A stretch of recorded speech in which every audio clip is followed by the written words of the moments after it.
par le nom de Dieu, le tout miséricordieux, le très miséricordieux, existant, diligent, immense, transcendant, absolu, dont rien n'est comme lui, redoutable extrême, dont ne le perçoit ni la connaissance des mondes, et ni l'esprit des savants penseurs, dont même l'imagination ne peut l'atteindre. Et s'il était possible pour l'une de ses créations de le percevoir, alors il serait égal à sa propre création qui le perçoit. Et donc, il ne serait pas créateur pour elle, et ni protecteur sur elle, et aucune chose ne serait reconnue que ce qui est égal à lui. Elle le représenterait, lui serait semblable, et elle l'imiterait. Ses circonstances seront telles que les siennes, et il serait rencontré comme ce qu'elle rencontre. Ceci mérite de prêter une grande attention, que l'impossibilité de le percevoir est la raison de la confusion des gens déconcertants et inconscients, des exigeants hésitants et des tyrans arrogants, ceux qui ont désespéré de sa connaissance. Ils ont démenti ses révélations et ont refusé la possibilité de comprendre ses causes. Ils ont rejeté son noble livre et se sont aveuglés sur la reconnaissance de ses bénédictions et de ses bienfaits. Ils ont donc fermé les yeux sur ses traces, son message et ses noms. Les plus fréquents d'entre eux sont dans leur ignorance et leur négligence, et sont dans l'insistance à prendre une idole pour eux de leur propre espèce, et un Dieu d'une création à leur semblable, leur ordonnant ce qu'ils aiment et leur accordant ce qu'ils désirent. Un Dieu qui approuve toutes leurs attentes, leurs caprices et tout ce qu'ils divaguent.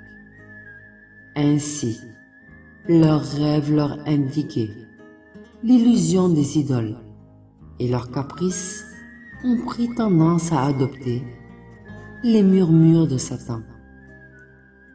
Il n'y a aucun moyen d'établir une existence métrique de créature par ces créatures, d'une résolution égale ou réelle avec toutes ses créations, car son organisation est unique, ses fondations sont similaires, ses conditions sont adaptées, ses compositions et ses dispositions sont identiques, ses éléments sont interactifs, ses manifestations sont intégrales.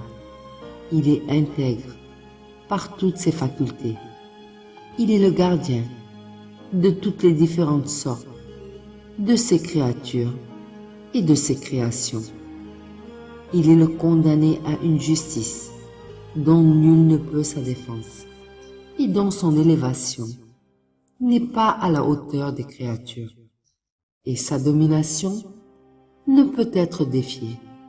Son autorité ne peut être repoussée. Sa souveraineté ne peut être perturbée. Et sa suprématie ne peut être arrêtée.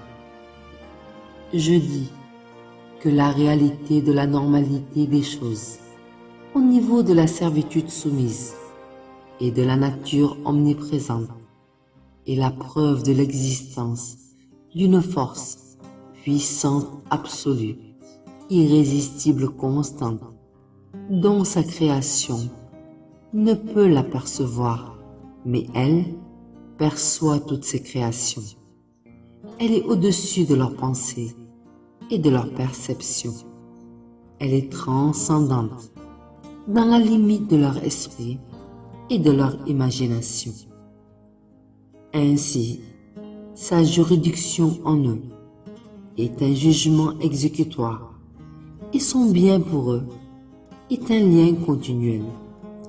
Ils sont tous limités dans la création. Alors, qu'ils ont tous été créés. Ils ne consultent pas, ils font ce qu'ils veulent, mais ils ignorent ce que cette force absolue attend de ces créatures. Elle est entourée de toutes choses, mais eux seuls sont les cernés. Celui qui recherche une diligence assidue et qui l'a choisi comme chemin pour sa vie et accepte de se nourrir de ses nombreuses connaissances et enseignements, alors l'intégrité d'Allah Tout-Puissant sera le théâtre propice pour son élaboration assidue et sera un espace disponible pour sa bonne volonté. Quiconque croit en Dieu Tout-Puissant, de la croyance des prophètes et des messagers, et adore sincèrement sa majestuosité pour sa religion, et approfondit son commandement, comme l'approfondissement des anges établis dans les cieux et les terres, alors Dieu Tout-Puissant l'embellira de louanges, jamais autant louangé, et il le sanctifiera avec toute bonté, reconnaissance et évidence d'une langue éloquente. Béni soit celui qui arrête sa diligence pour honorer son Seigneur, et béni soit celui qui abrège les jours de sa vie pour la glorification de son Créateur. Et en cela, que les concurrents s'affrontent.